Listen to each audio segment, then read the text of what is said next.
Welcome back everybody, and today we're going to be looking at gravel and sand, something that we can use that's freely available at the side of the road that we can implement as a basing medium rather than actually purchasing anything.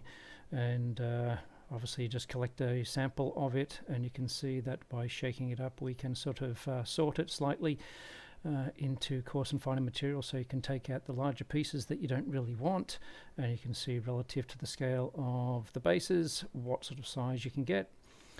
Simple process of just adding either a PVA glue, or in this case it's Mod Podge, onto the base and then dipping it into the sand to get it to adhere.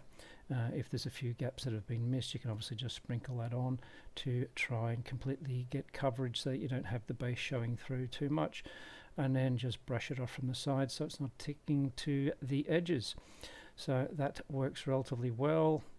We do have other versions of bases here. This one's for the Necrons, and there's already some lumps already attached to it, so what we're trying to do is blend that in so that it looks consistent and uniform.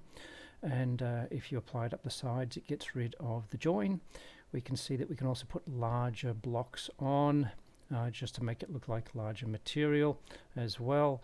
Now once it's all attached, you go over it with watered down PVA just to seal it all in, because you don't have any adhesive over the top, and that just binds all the fine material and other pieces that might have a tenuous hold on the base and makes it all linked together, so it's going to work a lot better. Now in the previous video I did try playing with coffee, and in that I mixed the coffee directly with the adhesive. In this instance here I just sprinkled it on, just trying something different, and it doesn't work as well. Obviously then you've got to go in and then try and get the watered down PVA to bind it all together, and it tends not to really like moisture that all much, and makes it a bit messy, so it might stick with the first method. But here we can see the completed bases, some with coffee as finer material and others with rocks, and again just dab that in just to seal everything when it's complete, just to be on the safe side. And you can see what I've done. I've clustered little rocks together to look like little mounds, and keeping the rest as a coarse sort of background.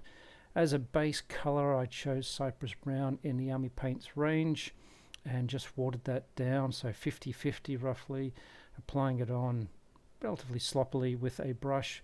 We don't want to completely cover everything because we'd get rid of the dark base coat, which was just a black primer, so we want some of that to be showing through. So we don't want to completely obscure that, and being watered down, it goes on a bit like a wash so that you get some staining once it dries out. And I've got one I prepared earlier, and you can see the effect that you get, a little bit of coloration but you still get the dark showing through.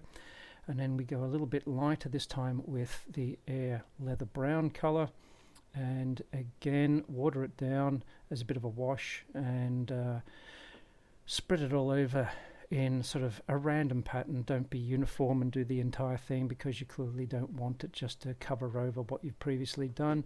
You need to have a sort of a patchy appearance to make it look a bit more ridgy-dig. And now we'll try some Traitor Red to bring in some red coloration, sort of a darker pinky purple. And as we go, we're just doing less and less of this, again heavily watered down to get a bit of a wash so that we get some staining over the material. Sort of concentrating on the larger rock sections there, as they should be all uniform in color. And now we're going one color down in the sort of the mid colors here, just for speckling, just to bring a little bit of highlight into the area. Again watered down rather than going thick, and I'm just sort of picking out individual little pieces and then just sort of spreading it so that we get some sort of sense of staining. Then with the same chaotic red, I'm mixing it with matte white to produce a sort of a pinky purple color, and dry brushing that on just to do some edge highlighting to sort of bring out the sort of the points and raised ridges on the rocks. Just gives you a little bit of definition. And for some just decoration, we're adding some of the Army Painter grasses onto those bases, just adhering them with a super glue, just to sort of randomly place it around there, break the texture up a little to give it a bit of a natural look. And that's sort of what it ends up looking like. Stick a couple of little scarabs on top and you get the feel, rather dark and gloomy kind of base. And that effectively does it. Just a quick sort of exploration into basing with other materials. Hope you enjoyed it and hope to see you in the next one. Thanks very much.